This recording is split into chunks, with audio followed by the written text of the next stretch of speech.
그래서 인터뷰를 하고 좀 남기면 좋지 않을까 싶어서. 그렇죠. 예. 거기다가 왜 홍대로 오게 된 거예요? 아, 그때 이제 제가 옛날에 회사에 다닐 때 시간 강사 저녁에는 이제 시간 강사 이런 것들도 좀 했어요. 그래서 네. 여기저기 대학에 가서 강의도 하고 그랬었는데 네. 그때 2008년에 네. 홍익대학교 이게 문화예술 경영학과가 새로 생겨서 나보고 그 저녁에 와서 강의 좀 해달라고 그래가지고 강의를 했었어요. 네. 한 2년 동안 강의를 했는데 네. 그때 이제 나보고 교원이 필요하다고 그래가지고 나보고 뭐 지원을 한번 해보는 거 어떠냐 이런 얘기가 나와서 네. 내 지원을 했는데 그래가지고 돼가지고 그때부터 정식으로 이제 교수가 된 거죠. 원래 교수가 좀 생각 있었나요? 아, 그렇지. 대부분 사람들은 나이 먹으면 이제 나이 먹으면 교수 같은 그런 걸 하려고 생각을 하고 있어요. 그리고 나는 그 전 직장이 연구원이다 보니까 네. 교수 하는 거하고 연구원이 네. 이제 약간 통하는 바가 있잖아요. 그렇죠. 연구한다는 그런 점에서는 통하는 바가 있어요. 그래서 뭐 나도 이제 어느 정도 나이가 되면 이제 학교로 가야 되겠다 이런 생각을 했었는데 네. 마침 또 이런 뭐 제의가 있고 해서 이쪽으로 옮겼는데 네. 옮기었을 때 처음에는 좀 이제 저 문화가 좀 다르고 그래서 당황하긴 했었는데 그때 이제 적응을 잘 해서 현재까지 이제 사기업에 계시다가 또 뭔가 학교로 오면 문화가 많이 다를 것 같아요. 들리죠. 이제 사기업에 있으면 지금 뭐 직장 다니시는 분들은 잘 아시겠지만 조직이 굉장히 타이트하잖아요. 그리고 목표가 있고 그때까지 뭐를 해야 되고 특히 이제 제일 어려운 건 그 조직원들 간의 그런 갈등이라든가 뭐 경쟁이라든가 뭐 이런 것들이 굉장히 심하기 때문에 스트레스를 많이 받는 편이지. 근데 이제 학교로 오면 자기와 싸움 같아. 자기가 어떻게 이 목표를 세우고 어떻게 관리를 잘 하고 그리고 활동을 어떻게 할 건지 이런 거에 따라서 이제 자기 미래가 결정이 되는 거기 때문에 그런 점에서 보면 옛날에 조직 생활을 할 때는 그 나와 타인과의 그런 뭐 경쟁이었다면 학교 와서는 이제 나와의 경쟁, 또 다른 나와의 경쟁. 내 스스로를 잘 추스리고 관리하고 그리고 그거에 따라서 열심히 하는 그거를 어느 정도 잘하느냐에 따라서 그 얼마나 이제 보람 있게 교원 생활을 했느냐 안 했느냐 그게 결정이 되는 것 같아요. 그럼 이게 처음에 왔을 때랑 지금 굉장히 많이 달라졌을 텐데 교수님도 이제 처음 왔을 때랑 또 달라졌을 거고 그 커리어 과정에 굉장히 기억에 남는 부분이 있으신가요? 처음에 와서는 그때는 이제 학생 수가 적었기 때문에 그때는 한 20명밖에 안 됐었어요. 그래요? 석박을 합쳐서 20명. 그때는 이제 야간만 있었고 그 뒤에 이제 일반 대학원이 다시 생겼는데 처음에 내가 강의를 할 때는 이제 야간만 있었어요. 2018년 이때는 2008년. 근데 이제 그들이 조금씩 늘어나서 지금 이제 뭐 한 100명 되잖아요. 야간만 해서. 야간만 거진 90명 정도. 그러니까 또 세무학과 100명 정도. 경영학과까지 포함을 하면 그게 90명이던가 정확하게 모르겠네. 그래서 옛날보다도 거의 한 5배 정도 늘어났잖아요. 그러니까 규모가 굉장히 커졌죠. 그래서 옛날에는 학생 수가 적어서 학생 하나하나를 잘 알 수 있는 그런 정도의 규모였었어요. 근데 이제 규모가 커지다 보니까 학생을 다 기억을 못 하겠어. 특히 중간에 코로나가 발생을 하면서 그때는 이제 온라인으로 수업을 하다 보니까 특히 그 기수들, 그때의 기수들은 잘 기억을 못 하겠어요. 그렇지만 이제 최근에 이제 들어왔던 사람들은 그래도 기억이 더 잘 나는 편이고요. 그리고 옛날에 초창기에 있었던 그런 학생들은 모이기도 잘했고 그때 당시에 그리고 소수라서 이제 네트워킹이 굉장히 강했었던 것 같아요. 그러다가 코로나 때 조금 주춤했던 거 아닌가 이런 생각이 들고 최근 상황일수록 기억은 잘 나죠. 더 잘 납니다. 저는 다른 사람보다도 좀 더 효율적으로 어떻게 하면 시간을 활용을 할 건지 이걸 고민을 많이 했고, 그래서 내 스스로도 뭐 훈련도 많이 했어요, 사실은. 예를 들어서 1시간 동안에 남들은 한 10을 어떤 목표를 달성을 한다 그러면 나는 15를 할 방법이 없을까 이런 거 고민을 많이 했었던 거지. 그래서 시간을 어떻게 하면 효율적으로 잘 사용을 하고 또 시간을 잘 그 쪼개서 네. 적재적소에 또 배치를 해야 될 건지 이런 거에 대해서 고민을 많이 했어요. 그래서 나는 나름대로는 시간 관리를 철저히 해야 되겠다 이런 생각을 많이 했고요. 아까 얘기한 것처럼 자기하고 싸움이다 보니까 뭐 주어진 일을 하는 게 아니라 내가 스스로 알아서 무슨 일을 해야 되잖아요. 그렇기 네. 때문에 시간을 효율적으로 활용하지 않으면 안 되는 그런 상황이었었죠. 그리고 또 하나는 이제 이 좀 다른 사람과 좀 창의적인 그런 생각을 좀 해보자. 그래서 다른 사람하고 똑같이 생각을 하고 있는 것만 가지고 얘기를 하면 차별화가 안 돼요. 네. 아까 얘기한 것처럼 이제 이 업계에서는 자기가 개척하기 나름이거든요. 네. 그러다 보니까 다른 사람하고 똑같은 얘기를 하면 내가 쓸모가 별로 없어지는 거지. 다른 사람보다도 차별화된 창의적인 어떤 새로운 것들을 말을 해야 내가 사용 가치가 있는 겁니다. 그래서 그런 거를 어떻게 하면 그런 생각을 많이 할까 이런 고민을 많이 했었던 것 같아요. 근데 이제 이게 자기가 계획하고 관리를 하려고 했던 것들이 무너지면 네. 이제 왕창 아무것도 안 되는 거지. 이제 그런 단점도 있어요. 이게 많은 거를 또 시간 관리하려고 하다 보면 사실 계속해서 순간순간마다 한계치에 부딪히는 순간들이 오잖아요. 네. 이게 많은 걸 하고 싶고 하다 보면 창의적인 게 많이 드러나고 이제 경험이 많아지기 때문에 더 빠른 방향 가긴 하는데 사실 시도한 게 많아서 실패한 것도 많아가지고 그 좌절감이 또 한 번씩 오잖아요. 네, 그럴 때 그렇죠. 어떻게 극복하셨어요? 뭐 일을 하다 보면 좀 어려운 점도 많고 좌절하는 때도 있었고 그렇죠. 그럴 때마다 나는 뭐 이제 어떤 그 리프레시라고 그래야 되나? 이런 것들을 항상 몇 가지를 가지고 있어요. 그래서 이제 예를 들어서 뭐 자전거를 탄다거나 운동을 한다거나 그리고 이제 저 해외를 한번 나갔다 온다거나 네. 그러면 기분 전환이 돼가지고 다시 이제 원위치가 되고 또 이제 그 좌절도 있는 때가 있겠지만 또 어떤 경우는 외부에서 나를 평가를 해주고 또 뭔가 내가 했던 거에 대한 그 성과를 또 칭찬을 해주고 그러면 나름대로 또 용기가 나고 그러거든요. 그러니까 그 좌절했던 것들이 그런 거에 의해서 또 상쇄되기도 하고 그렇습니다. 그리고 이제 홍대에 와가지고 어쨌든 교수님도 많이 성장을 하셨잖아요. 나는 네, 많은 걸 시도를 하셨고 그래가지고 그 많은 경험을 하셨고 네. 이제 사실 이제 고통이 있어야 성장하고 고통이 있어야 성장하고 하는 거니까 떠나려고 하니까 또 마음이 좀 쓰릴 것 같아요. 지금. 네, 그렇죠. 그래서 뭐 지금 상황에서는 한편으로는 시원하기도 하고 네. 또 한편으로는 좀 뭐라 그래도 아쉽기도 하고 그런 이 양면적인 생각을 가지고 있어요. 네. 이제 좀 홀가분한 얘기는 이제 뭐 강의도 이제 뭐 해봐야 많이 줄을 테고 뭐 그다음에 논문지도 안 할 테고 네. 그런 것 때문에 이 교수들은 스트레스를 많이 받거든요. 이런 거에서 이제 벗어나니까 홀가분한 거고. 네.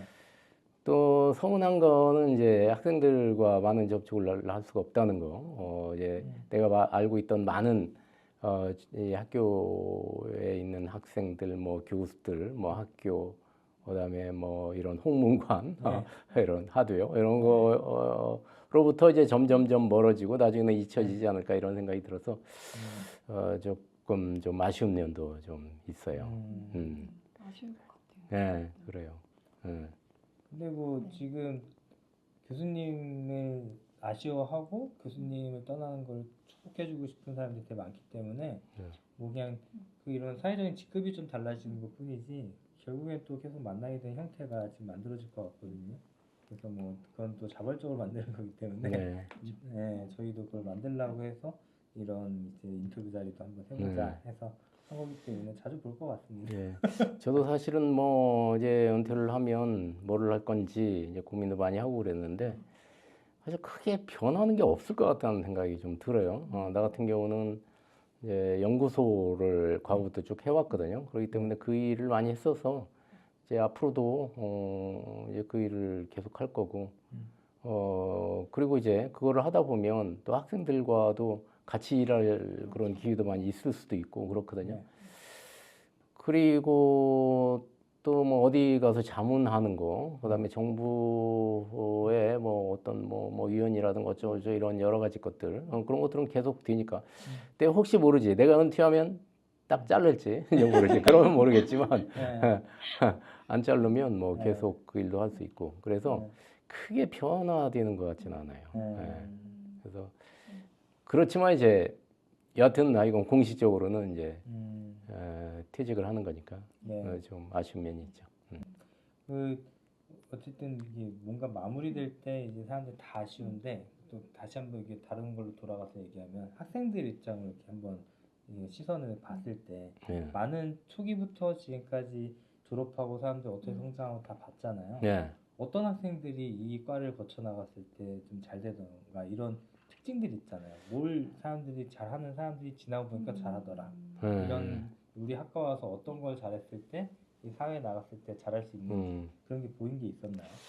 자기 그 일에 열심인 사람, 뭐 집중력을 가지고 어떤 자기 주어진 일에 대해서 열심히 하는 사람, 이런 사람들은 나중에도 이제 뭐 직장에서도 승진도 하고 사회에서도 잘 나가는 것 같아요. 네. 그러니까 자기가 머리가 조금 부족하다고 하더라도, 그러니까 뭐 이제 IQ에서는 조금 떨어진다고 하더라도 네. 열심히 하는 사람, 뭐 이런 사람들은 이제 그 대가를 받더라고요. 예, 그래서 그게 뭐 조직 생활의 방법인 것 같기도 하고, 네. 어떤 조직에서 어떤 일이 주어지면 그걸 열심히 하는 사람, 자기가 머리가 좋다고 그래서 그냥 대충 소홀히하고 그냥 던져주는 그런 사람하고는 장기적으로 보면 차이가 있어요. 그러니까 그렇죠. 자기 일에 대해서 열심히 하고 성실하게 일을 하는 사람들은 그거에 대한 보상을 언젠가는 받을 수 있다라고 생각이 되고요. 그런 사람들이 사회에 와서도 잘 적응을 하더라, 이런 말씀을 드릴 수 있고, 또 하나는 그 항상 부정적으로 생각하는 사람들이 있어요.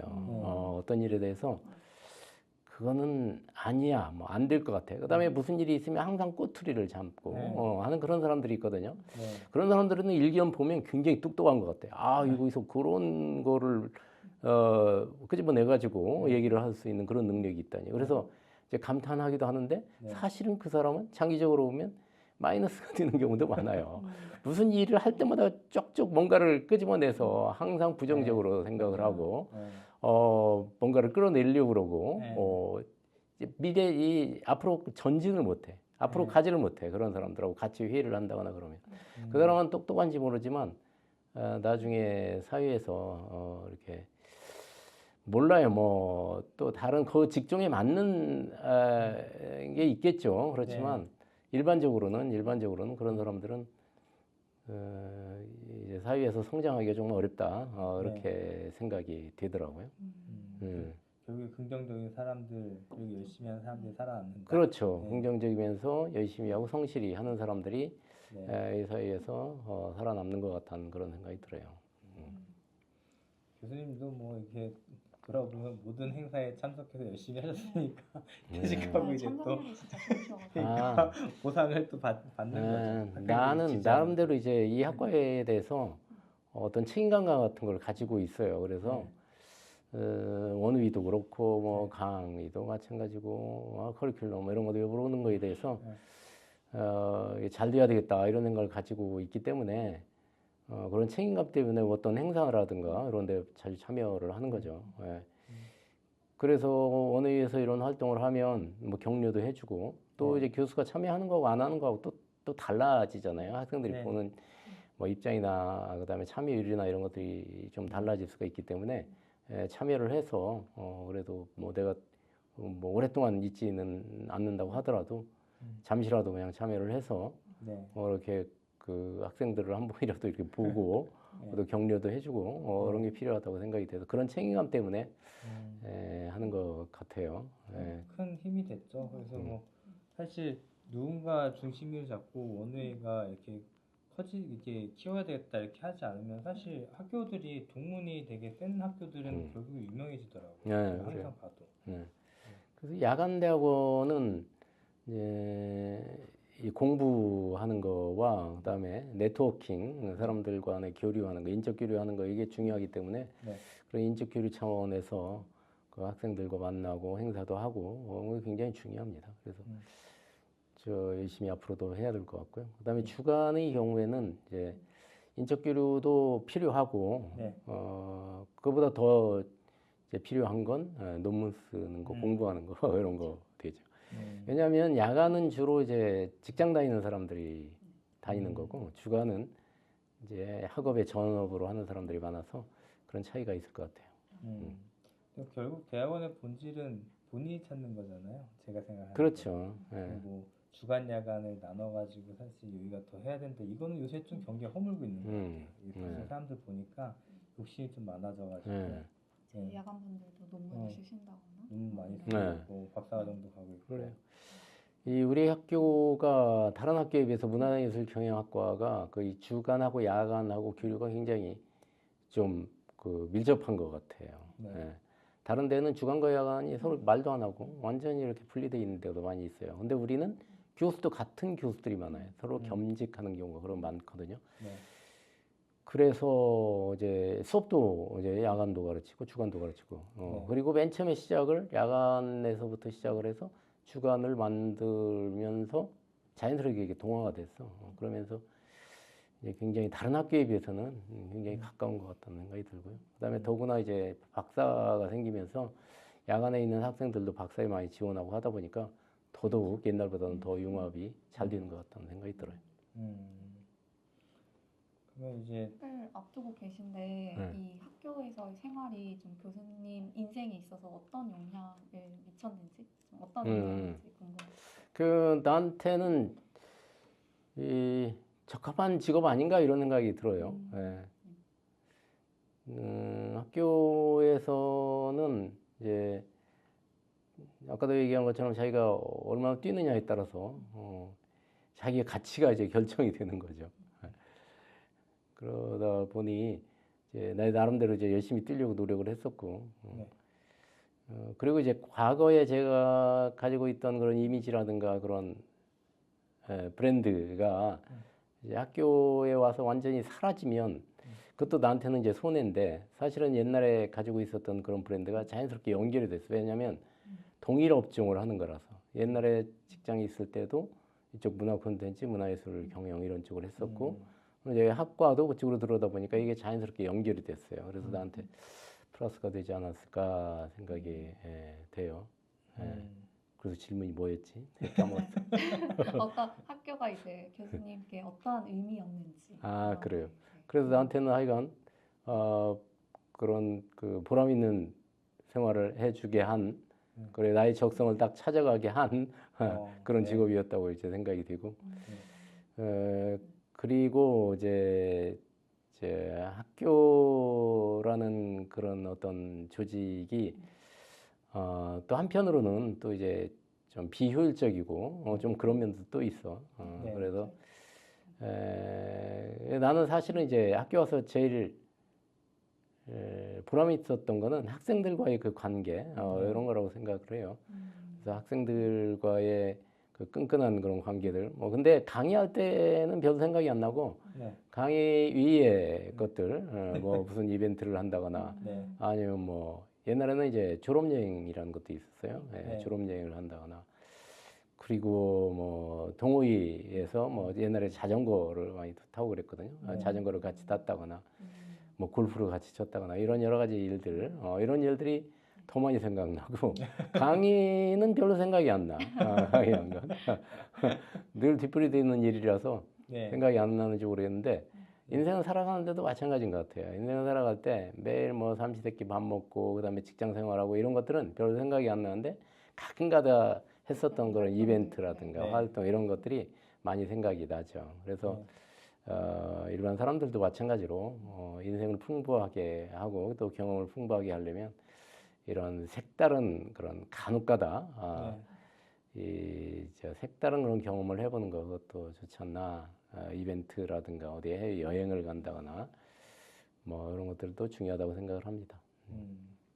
문화예술 경영학과 과 특성도 있고 사람들 성향도 있고 해서 그 이벤트가 다른 과보다 많은 것 같아요. 네, 그렇죠. 네. 네. 그래서 이벤트를 하기가 쉬워. 왜냐하면 이거는 공연, 전시, 뭐 이런 영화 뭐 이런 게 우리 영역 아니에요. 우리 영역. 그러다 보니까 널려 있어. 멘트를 할 수 있는 것들이 널려 있습니다.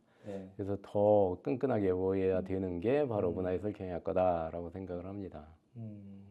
앞으로 그 교수님이 많이 닦아놓으셔가지고 더 성장을 하긴 할 것 같아요. 지금 네. 성장하고 있는데. 네, 그렇죠. 네, 그래서 뭐 어쨌든 앞으로 이제 교수님이 저희의 항상 그 문혜경의 아버지 이런 얘기를 들었잖아요. 그러니까 이제 원래 이제 그 자식들이 부모를 닮아가거든요. 그러니까 뭔가 이게 위치가 좀 달라졌다 해도 사람은 계속해서 같이 똑같이 간다 생각하거든요. 그냥 사회적인 위치가 조금 달라질 뿐이지. 그럼요. 이제 처음에 시작했던 사람들이 뭐 계단을 조금 만들어 놓고 그 다음 세대가 이 계단을 딛고 여기다 조금 더 계단을 하나 더 만들어 놓고 그 다음 세대는 또 만들어 놓고 이렇게 해가지고 목표에 달성하는 거예요. 결국은 이제 발전을 하는 거죠. 이제 나는 유행이 이제 이 학과를 시작을 할 때 들어와서 강의를 했기 때문에 토대 이제 기초를 다듬는 뭐 그런 역할을 했다면 그 다음에는 이제 이걸 딛고 이제 또 다른 계단을 이제 만들어 가는 건 후배들의 역할이 되고 또 학생들의 역할이다 이렇게 생각을 해요. 네. 그래서 이제 퇴직을 이제 저희가 다 축하를 드릴 텐데 그 다음에도 저희 항상 도와주시고 네, 자주 그래요. 뵙고 앞으로도 그럴 것 같아요. 내가 보니까 퇴직이라는 그런 이름으로 뭐 이런 인터뷰도 하고 뭐 행사도 하고 할 것 같지만 실제로는 다시 또 얼굴을 많이 볼 수도 있지 않을까 이런 생각이 들어요. 뭐 여러 가지 그렇죠. 정보 과제도 하고 또 뭐 또 기수별로 또 모이자고 그러면 홍대 앞에서 여기서 모일 거 아니에요. 그렇죠. 그러면 그런 때도 얼굴도 보고 그럴 것 같은 느낌이 들어서 좀 신선감이 좀 떨어지나 이런 생각도 들고 그래요. 아니, 좋죠. 이렇게 원래 마지막을 항상 정리를 잘해야 또 새로운 시작이 또 잘 되기 때문에. 예, 그렇죠. 또 이 여러 가지 새로운 경험이 또 교수님이 생각나는 순간이었던 것처럼 지금 순간도 나중에 지나면은 그럴 때 이런 일이 있었구나라고 기억에 많이 남을 것 같습니다. 그렇죠. 그 마지막 순간 될 때 여러 가지 순간 중에 이제 함께한 인터뷰를 같이 해서 저도 너무 좋고요. 그런 식의 시간을 내서 같이 한 이 시간이 저한테도 굉장히 귀중하다 생각하고 있어요. 아이고 고맙습니다. 그리고 제가 여기 생활을 하면서 뭐 학생들도 있고 그다음에 동료 교원들도 있고 또 학교도 있고 그다음에 뭐 같이 뭐 일도 많이 했었고 그랬었어요. 이제 교수들하고도 같이 일을 하고 그래서 그때 이랬던 그런 추억들이 많이 남아 있는데 다들 하여간 감사드리고 저는 이렇게 떠나갑니다. 근데 많은 학우분들이 되게 교수님의 눈빛이 되게 따스하다 이런 말씀 많이 주셨거든요. 이제 좀 남아있는 학우분들을 위해서 혹은 아니면 들어오는 신입생분들을 위해서 해주실 말씀 한마디 뭐 이런 거 있으실까요? 한마디가 아니라 여러 마디라서 이게 문제네요. 신입생들한테는 사실 신입생 들어왔을 때 뭐가 뭔지 모르잖아요. 그렇기 때문에 선배들하고 좀 접촉을 많이 해야 될 것 같고요. 그 다음에는 이제 새로 들어왔을 때는 너무 크게 목표를 세우지 말고 뭐 한 가지 것은 자기가 꼭 이루고 가야 되겠다 이런 생각을 하면서 들어오는 게 좋을 것 같고요. 뭐 해줄 말이 굉장히 많은데 그리고 또 이제 고루고루 강의를 듣는 것도 필요해. 너무 한쪽으로만 치우쳐서 강의를 듣다 보면 이제 종합 인간이 될 수가 없어. 자기가 지금까지 했던 게 예를 들어서 문화예술 어떤 뭐 미술과 관련된 거다 그러면 미술 과목만 듣지 말고 다양하게 들으면 여러 가지 그런 데서 뭐 인사이트도 얻을 수가 있고 또 경영에 대해서도 배울 수가 있고 그러거든요. 그렇기 때문에 그렇게 이제 다양하게 강의를 들으려고 노력을 하는 게 중요하고 그리고 이제 교수들도 다양한 교수들한테 강의를 듣도록 이렇게 노력을 하는 게 필요하다고 생각이 돼요. 또 신입생들은 특히 이제 야간의 경우에는 직장을 경험하는 경우가 많아요. 그래서 직장 다니면서 학교를 다니는데 이 두 마리 토끼를 다 잡아야 되기 때문에 이 조율을 잘해야 돼요. 직장 생활과 이제 학교 생활의 조율, 시간 배정도 잘해야 되고 그런 것들을 잘해서 두 마리 토끼를 잡아야 되는데 어떤 경우는 두 마리 토끼를 다 놓치는 경우가 있어요. 네. 학교 다닌다고 직장 네. 그만두는 경우도 있고 네. 직장을 또 다니다 보니까 학교 생활을 제대로 못하는 경우가 있고 그러거든요. 두 개를 다 잘 병행하는 그런 사람들이 됐으면 좋겠습니다. 네. 감사합니다. 이제 사람들이 이 인터뷰 영상을 또 보고 나면 이렇게 또 좋은 말씀을 계속 남겨주시는구나. 이거 리플레이가 되니까 좋을 것 같습니다. 네. 아이고 여기서 마쳐야 될 것 같으네요. 네. 이제 그래요. 식사를 하러 가시죠. 그럽시다. 아유 고맙습니다. 네. 네. 저는 개인적으로 좀 궁금했던 부분이 교수님께서 이제 학교 다니시면서 진행했던 프로젝트나 아니면 뭔가 국가 사업 같은 것들 중에서 좀 기억에 남거나 그런 그런 프로젝트가 있는지 좀 궁금해요. 그러게 뭐 그건 이제 나 개인적으로 이제 어디 가서 프로젝트 한 거 이런 것들 많으니까 그걸 다 얘기하기는 좀 어려울 것 같고 뭐 좀 의미가 있었다거나 이런 뭐 게 지금도 있을까요? 현재 하고 있는 뭐 기재부 일들이라든가 뭐 문화부 일은 너무 많고 그래서 뭐 무슨 기관을 설립을 한다거나 무슨 제도를 도입한다거나 이런 것들 많이 했었죠. 지금도 제가 이제 제안한 것들 이런 것들도 지금도 행해지는 것들도 많이 있고요. 그다음에 뭐 조직도 설립한 그런 것들도 많이 있고 그다음에 뭐 평가 이런 것들은 많이 했었고 지금 현재 남아 있는 건 이제 예비 타당성 검토와 관련된 그거를 하고 있는데 지금도 그걸 많이 하고 있어요. 뭐 오랫동안 하고 있어서 그거는 현재까지 이어지고 있는 거고. 그리고 이제 학교의 교수라고 같이 일한 것들도 많이 있고, 그다음에 연구 과제도 같이 하고 학생들하고도 같이 한 것도 많이 있고 그래요. 그 중에서 연구재단에 돈을 받아가지고 과제를 한 거, 이거는 논문, 그다음에 해외에서 발표 이런 거하고도 연결이 돼서 좀 기억은 남는 것 같아요.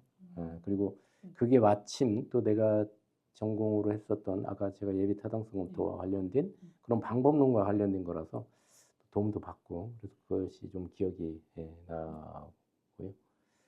다른 것들도 뭐 그다음에 특히 이제 박사과정 학생들이 이제 이런 데 참여를 해서 같이 일을 한다거나 이런 것들도 많이 있었거든요. 근데 박사과정에 계신 분들은 이제 자기의 이런 과제를 통해 가지고 자기 실력을 늘릴 수 있는 그런 수단이 좋은 수단이 될 수가 있죠.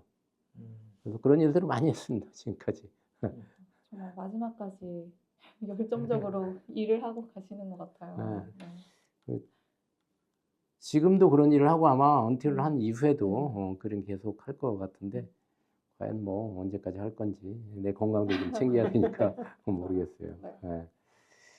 그 아까 물어봤던 거 다시 여쭤보면은 기억에 남는 학생 있었다면 그러니까 특정한 사람을 뭐 기억하기는 여기서 얘기한다는 건 좀 적절치 않은 것 같고 어떤 사람이 기억이 나냐면 이제 사회에서 열심히 일을 해 졸업한 이후에 근데 자기가 일을 하다 보니까 우리 이 학교에서 강의 때 배웠던 거를 활용할 수 있었다. 그것 때문에 도움을 많이 받았다. 이런 사람이 기억이 많이 나. 다시 연락이 이렇게 오고. 연락이 왔을 때, 그리고 이제 뭐 다른 일 때문에 접촉할 기회가 있었을 때.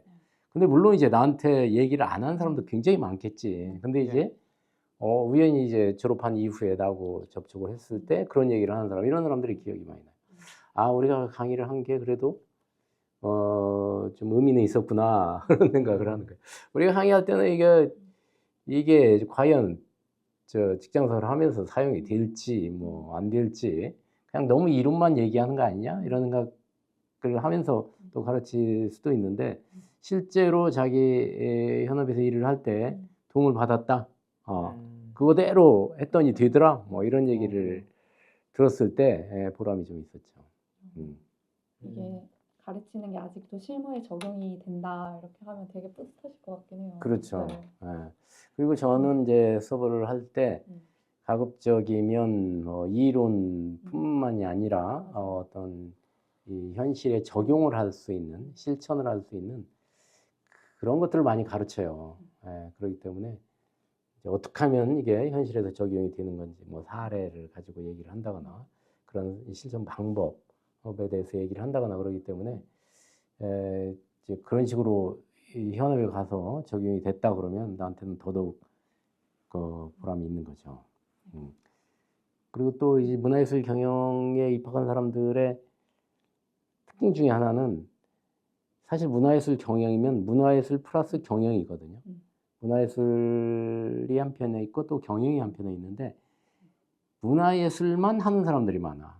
경영만 하는 사람들은 극히 적고 그래서 두 개가 융합이 돼야 되는데 이 융합하는데 상당히 어려운 점이 있더라고요. 문화예술만 하는 사람들은 경영을 잘 몰라요. 그래서 이 경영적인 감각, 비즈니스적인 감각을 가지는 거 그런 게 굉장히 중요한데 그래서 저는 그런 걸 중점적으로 많이 가르쳤었던 것 같아요. 예. 그래서 이 경영에 대해서 좀 알아야 되고 또 우리 학과도 경영적인 그런 이론이나 저 사례 그리고 뭐 응용 이런 것들도 많이 더 가르쳐야 되지 않을까 이렇게 생각을 합니다. 뭐그 쓰신 글 보니까 숫자에 좀 이렇게 좀 더 신경 써라 이렇게 얘기 쓰셨더라고요. 그 경영 얘기하시면서 문화예술 쪽에 있는 사람들이 너무 숫자에 대해서 근데 이제 그 경영 이 예술 쪽에 있는 사람들이 본인 인건비를 별로 생각을 안 해요. 그래 맞아요. 하다 보면 그러니까 숫자는 사실 경영학에서는 굉장히 중요하잖아요. 자기가 실적으로 얼마나 냈는지, 매출이 얼마인지, 이익이 얼마인지 중요한데 문화예술 경영에서는 만들었다는 그 자체 이거를 중요하게 하는 거예요. 중요하게 생각을 하는 거예요. 이 경영학 쪽에서는 잘 만들어도 안 팔리면 아무것도 아닌 거거든. 그래서 숫자를 내야 돼요. 뭔가 실적을 써야 돼. 근데 문화예술은 그냥 만들었다는 그 자체, 그 자체. 거기에 이제 보람을 느끼고 만족을 하는 경향이 있는데 그렇기 때문에 문화예술 경영에서는 그런 사람들한테 어떻게 하면 경영적인 마인드를 부여를 할 건지 그게 이제 우리 학과의 어떤 과제라고 볼 수가 있죠. 그래서 저는 그런 쪽에 많이 신경을 써서 그래서 이제 강의할 때도 숫자에 대해서 물어보잖아요. 컴마가 세 자리 앞에 있는 숫자가 있으면 이거는 몇이냐 이렇게 물어보고 근데 바로 대답하는 사람이 거의 없어. 거의 없어요. 그런 거 보면 숫자에 좀 약하다는 거예요. 그래서 숫자 감각도 좀 갖춰야 되고 비즈니스적인 그런 감각 그런 것도 좀 갖춰야 되고 효율성, 그다음에 한정된 자원을 어떻게 하면 효율적으로 활용할 건지 이런 문제들 어떻게 배분할 건지의 문제들 이런 것들에 대해서도 관심을 가져야 된다는 겁니다. 결국 그 배분과 한정된 자원을 또 하는 거는 사람을 통해서 하잖아요. 사람이나 레버리지나 적재적소에 사람을 이쪽에 믿고 맡기고 난 이쪽에다 집중하고 그런 부분이 필요하기 때문에 사실 사람에 대한 관계 그리고 원우회에 대한 이런 사람들의 활동들이 굉장히 중요하다고 생각을 해요. 그럼요. 그래서 원우회에 대해서 이렇게 키우려고 하셨던 건가요? 네. 그럼 원우회하고의 관계는 이제 차치하더라도 우선 사람을 적재적소에 배치를 하고 사람을 활용하는 건 굉장히 중요해요. 우리 학과에서도 자기 혼자 모든 걸 다 할 수는 없어. 예술가들은 자기 혼자 좋은 작품을 만들면 끝이지만 문화예술 경영은 그럴 수가 없는 거거든요. 많은 사람들을 어떻게 잘 배치를 하고 활용을 하느냐 하는 게 중요한 거죠. 일을 할 때도 자기 혼자 하려고 하지 말고 다른 사람들하고 같이 하고 그리고 활용을 하면 되는 거예요. 다른 사람들을 활용을 할 때 그거에 대한 대가를 줄 수도 있고 혹은 뭐 지분을 줄 수도 있는 거거든요. 그런 식으로 활용을 하면 자기가 혼자 하는 것보다도 훨씬 많은 걸 할 수가 있다는 거죠. 근데 예술가는 혼자 해도 잘하죠. 혼자 해서 좋은 작품을 만들어낼 수도 있죠. 그렇지만 경영은 그렇지 않기 때문에 이걸 효율적으로 잘 해야 된다는 거고요. 그다음에 원우회 맨 처음에 출범을 할 때도 옛날에는 회장 한 명만 있었어요. 회장 한 명이 다 할 수가 없는 거거든요. 그래서 이제 이사회라는 거 이런 걸 만들었었죠. 그래서 원우회 회장 밑에 여러 이사들이 있어서 같이 협업을 할 수 있도록 역할 분담을 해서 자기 잘하는 거 하면 되는 거거든요. 그래서 그런 체제로 만들어 놓은 이후에 이제 잘 활력을 찾아서 잘 된 것 같고 또 심진호 씨가 열심히 해가지고 잘한 것 같습니다. 네. 예. 그 아까 예술가들은 그 아까 숫자에 되게 예민하지 않은 게 아니라 숫자에 예민해서 그런 것 같아요. 제가 볼 때. 왜냐면 본인의 저작물, 본인 거 이거에 대해 강하게 때 누가 개입이 되면 본인 게 아닌 게 되잖아요. 나의 작품. 네. 그러다 보니까 이제 나중에 가치가 커지면 본인이 다 가져가야 되는데 누가 들어갔을 때는 위자기니 뭐니 막 이런 논란들이 생기니까 그 성향 자체가 그래서 이제 관점이 좀 다른 것 같아요. 네. 그래요. 그러니까 자기 거라는 거, 그거에 대한 애착이 굉장히 강해요. 굉장히 강해. 그런 것 때문에 곤란한 경우도 많이 있어. 일하다 보면 곤란한 경우도 많이 있어. 그렇죠. 네.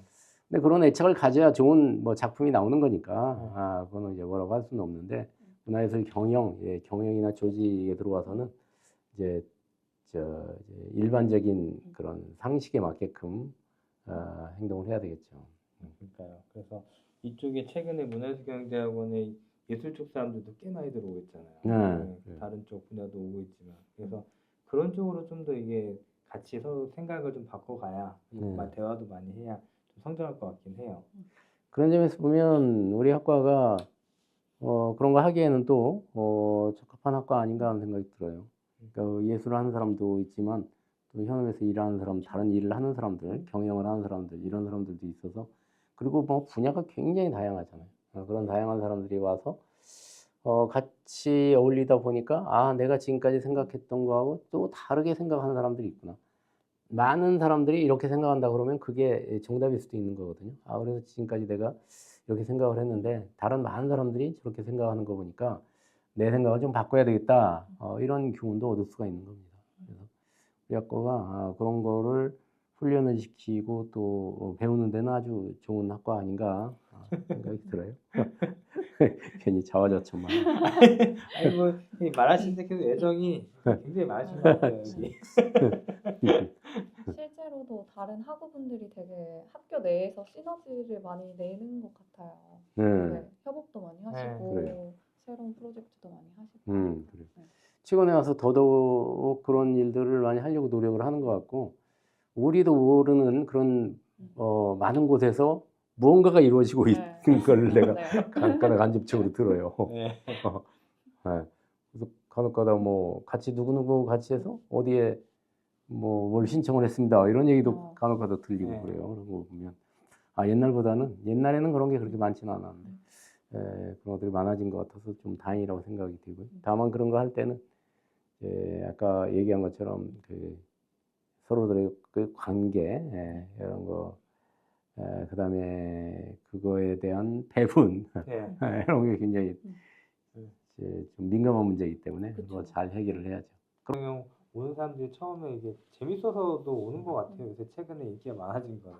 아 그렇죠. 여기는 여러 사람들이 오는데 직장을 바꾸려고 오는 사람도 있어. 그러니까 내가 지금 현재 다니고 있는 그 직장이 마음에 안 들고 이쪽 문화예술 쪽으로 뭔가를 좀 해봐야 되겠다 이런 생각을 하는 사람들. 자기가 평소에 이쪽에 관심이 많고 또 관심이 많았는데 대학에서 그 과를 가지 않은 그런 사람들, 아쉬움이 있는 이런 사람들이 와가지고 이제 뭐 전직을 하려고 뭐 그런 사람도 있고 어떤 사람은 순수하게 취미로 오는 거예요. 자기가 그림을 좋아하기 때문에 여기 왔다. 그런 사람도 있고 그리고 뭐 창업하기 위해 오는 사람도 있고 뭐 이제 콜라보레이션을 하기 위해서 오는 사람도 있고 다양한 종류의 사람들이 여기 오죠. 교수님께서 생각하시기에 이 학과의 인기의 비결이나 그런 원인은 뭐라고 생각하세요? 인기의 원인? 일단은 문화예술 경영이 이제 좀 신선한 새로운 과잖아요. 그래서 사람들이 관심이 있는 것 같고, 그다음에 이제 홍대라는 그 대학교의 브랜드 네임하고, 그리고 이제 문화예술 경영하고 이렇게 딱 합치가 돼가지고 잘 어울리는 것 같아요. 그래서 사람들이 홍대 문화예술 경영학과에 더 관심을 많이 가지는 거 아닌가 이렇게 생각이 돼요. 또 이제 여기 계시는 이제 교수분들이 워낙 탁월라서 여러 가지로 활동을 하고 홍보도 하고 하다 보니까 그런 분들이 여러 가지 했었던 그런 홍보에 의해서 저기 인기가 있는 거 아닌가 이런 생각도 들고 또 이제 학문적으로 보면 뭐 이제 한류라든가 최근에 트렌드가 이쪽에 많이 집중이 되잖아요. 그리고 중국 같은 데서도 또 한류에 대해서 관심이 많고 그러다 보니까 해외에서도 우리 학과에 관심이 많아지고 인기가 높아진 거 아닌가 이렇게 생각을 합니다. 해외에서도 최근에 좀 많이 들어오고 있나요? 그러니까 중국 학생들 일반 굉장히 대학원에서 중국 학생들 정말로 많이 들어오지. 그걸 몰랐단 말이에요. 아니 듣고 있었는데 더 늘었는지 엄청 많아. 그래요? 많아. 이 한국 학생들보다 더 많으니까는. 그렇지. 늘 한국 학생들보다 많았어. 중국 학생. 대단한 것 같습니다. 네, 그러니까 관심이 많은 거고. 이거는 뭐 이제 중국 학생들이 우리 과의 경우에는 홍대에 많이 오는 편이고 다른 과도 물론 다른 대학에도 많이 가긴 합니다. 다른 과의 경우에도 중국 학생들이 한국에 와가지고 유학하는 경우가 많이 있어요. 제가 생각하는 그 홍대 문화예술 경영으로 이제 직업을 바꾸거나 좀 성장하려면 아무래도 예술 경영 이쪽이 정부의 지원을 좀 많이 받아야 되잖아요. 사실 일반 저는 공대 쪽으로 하는 거라 이렇게 봤을 때 뭔가 돈을 벌고 살기에는 공공 쪽에 조금은 가까워져야 된다 생각이 하거든요. 나중에 퇴직하고 나서 이제 그런 쪽으로 좀 더 학생들한테 지도를 할 수 있는 책을 남긴다던가 뭐 그런 쪽으로 좀 만들어 주시는 게 더 도움되고 같이 연결되지 않을까 그런 생각이 드는데 그런 생각도 한번 해보셨나요? 그렇죠. 뭐 문화예술 경영 쪽은 돈이 적어요. 일반적으로 정부 자금도 적고 뭐 R&D 자금이라든가 그런 거에 비해서 뭐 턱없이 부족하죠. 그리고 건수는 많은 편인데 사실 금액이 적어요. 그래서 규모가 적어서 해도 뭐 열심히 해도 보상이 별로 없고 이제 이런 특징이 있죠. 규모 자체도 적어요. 타 부처에 비해서 문화부의 예산이 굉장히 적고 그러다 보니까 정부의 어떤 일을 해가지고 돈을 풍족하게 쓰기는 이제 한계가 있습니다. 그래서 정부에서도 이제 문화에 좀 더 관심을 가지고 뭔가를 해야 되는데 특히 이제 이 어떤 다른 타 산업들이 문화와 접목이 되면 시너지가 나타날 수가 있거든요. 이런 쪽에 좀 더 어필을 해서 좀 더 그 정부 문화 재정을 좀 더 높이는 그런 방법이 있지 않을까 이런 생각이 들어요. 예를 들어서 한류라는 게 그냥 문화 콘텐츠 이거 하나로 끝나는 게 아니라 한류 때문에 화장품 잘 팔리고 뭐 패션 상품 잘 팔리고 뭐 해외에서 뭐 심지어는 뭐 휴대폰도 잘 팔리고 이러잖아요. 그런 효과들을 잘 살린다고 하면 문화를 국가적으로도 무시할 수가 없고 이런 콜라보레이션을 통해 가지고 부가가치를 높일 수 있는 이런 방법들이 많이 있기 때문에 이런 쪽을 좀 어필을 하면 정부 문화 재원도 높아지지 않을까 이렇게 생각을 합니다. 네. 뭔가 이제 거의 지금 그 앞단의 인터뷰에서는 이제 교수님의 지금 퇴직에 대한 얘기를 했고 두 번째 인터뷰에서는 이제 앞으로 학생들한테 해주고 싶은 얘기들을 많이 해주시는 것 같은데 지금 이게 좀 더 이제 해주고 싶은 얘기 내가 이거는 꼭 나가기 전에 이 얘기는 꼭 해주고 싶다 그런 얘기들이 지금 생각나는 게 있나요? 지금까지 뭐 대부분 얘기를 해서 뭐 그만해야 되겠다. 너무 말씀 좀 많이 주시기도 하셨고 좋은 말씀 많이 주셔가지고